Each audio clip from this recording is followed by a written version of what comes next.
పవన్ కళ్యాణ్ గారిది ఒక video విభత్సంగా viral అవుతుందండి. పవన్ కళ్యాణ్ గారి వీడియో ఒకటి విభత్సంగా వైరల్ అవుతుంది. అది మీ ముందుకు తీసుకురావడం జరిగింది. పవన్ కళ్యాణ్ గారు మాట్లాడేవన్నీ నిజాలే మాట్లాడారు. నేను చెప్తున్నాను నిజం.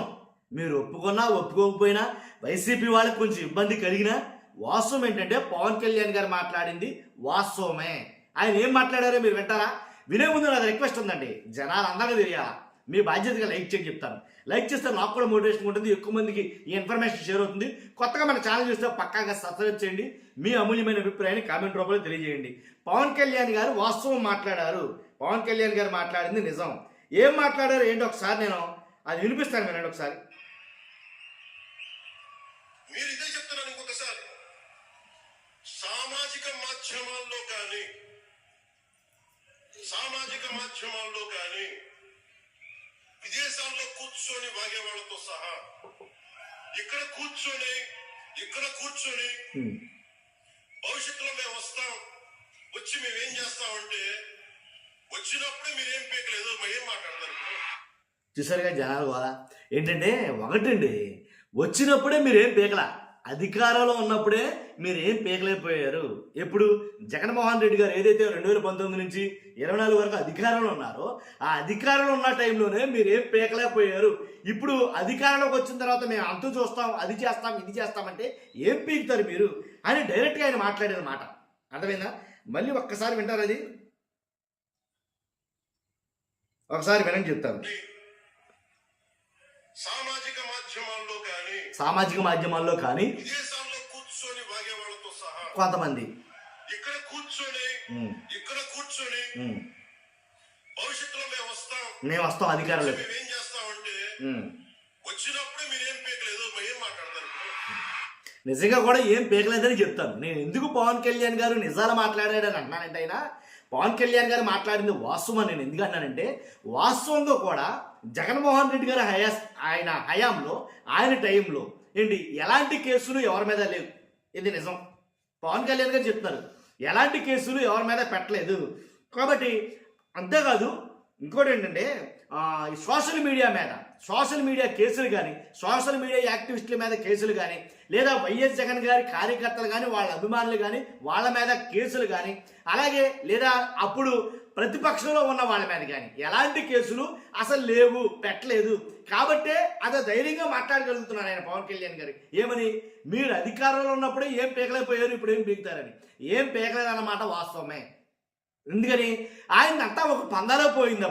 అప్పుడు వ్యవహారం అంతా ఎవరైతే జగన్మోహన్ రెడ్డి ఉన్నారో ఆయన మనం అధికారంలోకి వచ్చాం, ఈ 5 ఏళ్లలో ఏం చేయాలనుకున్నామో అది చేసేద్దాం, ప్రజలకు ఏం చేయాలనుకున్నామో అది చేసేద్దాం అనే ఉద్దేశంతో ఉన్నాడు. కానీ పలానా ఎమ్మెల్యే ఇంత ఫ్రాడ్ చేశాడు, పలానా మంత్రి ఇంత మోసం చేశాడు, పలానా వాళ్ళు ఈ స్కాములు చేశారు, స్కాములు చేసిన ఎమ్మెల్యేలు ఎంతమంది, స్కాములు చేసిన మంత్రులు ఎంతమంది, కానీ వాళ్ళ స్కాములు ఏంటి, స్కీములు ఏంటి మొత్తం తేల్చేద్దాం, వాళ్ళందరి మీద కేసులు పెట్టేద్దాం, వాళ్ళందరినీ అరెస్ట్ చేద్దాం అన్న విషయం అసలు జగన్మోహన్ రెడ్డి గారు పట్టించుకోరా.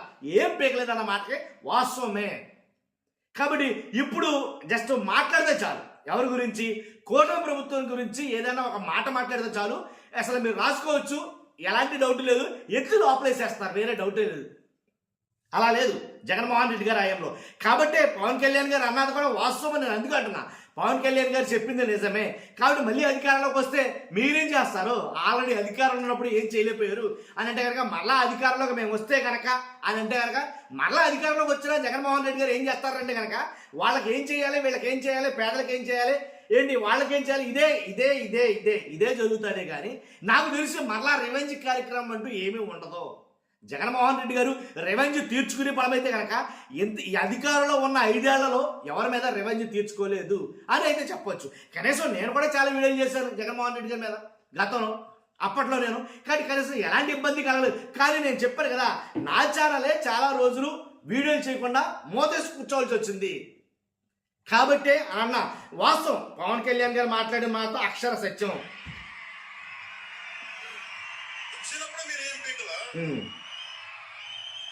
ఏమనుకుంటారు మీరు? కూర్చోబెట్టి మీరు బెదిరింపులు చేస్తే భయపడతాం అనుకుంటున్నారా?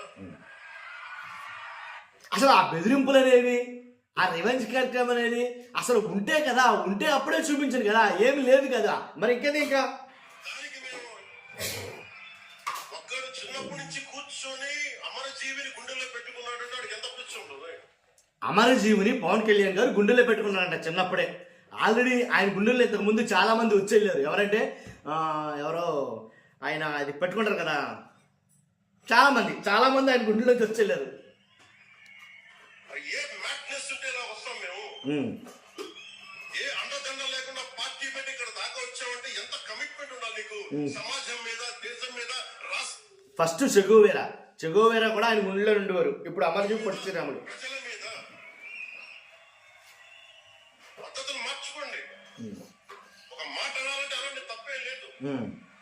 డెమోక్రసీ ఇది, ప్రజాస్వామ్యం. ఖచ్చితంగా అనండి.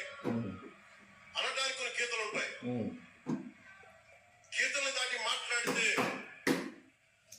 గీతలు దాటి మాట్లాడినా జగన్మోహన్ రెడ్డి గారు ఏం చేయాల, అదే నేను చెప్పాలనుకుంటున్నా.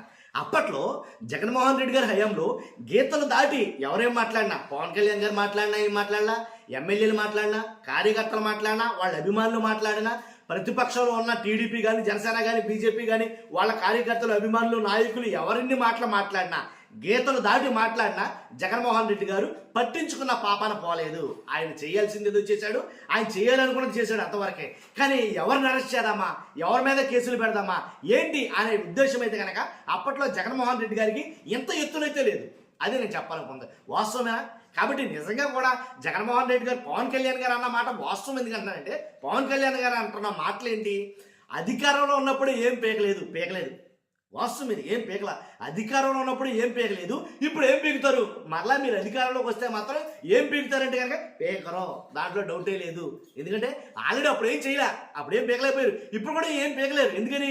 ప్రజలు అంటాడు, ప్రజా శ్రేయస్సు అంటాడు, అభివృద్ధి అంటాడు, ఏంటి ప్రజల అభివృద్ధి అంటాడు. ఇదే తప్ప రెండో ధ్యాస ఏమీ లేదు. కాబట్టి ఖచ్చితంగా ఏం పీకలేడు అన్నమాట వాస్తవమే. మీరు ఒప్పుకుంటే కనుక ఖచ్చితంగా మీ అభిప్రాయం కామెంట్ రూపంలో తెలియజేయండి. ఫస్ట్ అయితే లైక్ చేయండి. Thank you very much.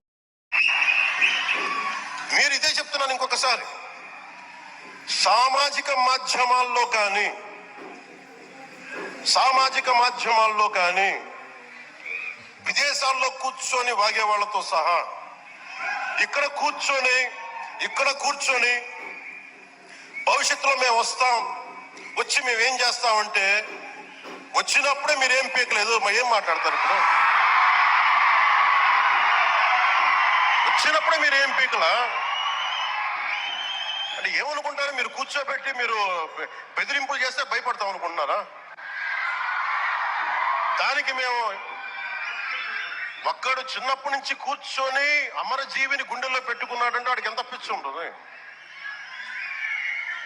A madness ఉంటే ఇలా వస్తాం మేము. ఏ అండదండ లేకుండా పార్టీ పెట్టి ఇక్కడ దాకా వచ్చామంటే ఎంత కమిట్మెంట్ ఉండాలి నీకు సమాజం మీద, దేశం మీద, రాష్ట్రం మీద, ప్రజల మీద. పద్ధతులు మార్చుకోండి. ఒక మాట అనాలంటే అలాంటి తప్పేం లేదు. డెమోక్రసీ ఇది, ప్రజాస్వామ్యం. ఖచ్చితంగా అనండి. అనడానికి కొన్ని గీతలు ఉంటాయి. గీతలను దాటి మాట్లాడితే మీ చేతికి మళ్ళీ ముద్రలు వేయడానికి ఏముండదు. అలా మాట్లాడే వాళ్ళు చెప్తున్నాను ఇప్పుడే. మీ చేతి మీద గీతలు తీసేస్తాం, అంత అరగదీస్తాం, గుర్తుపెట్టుకోండి.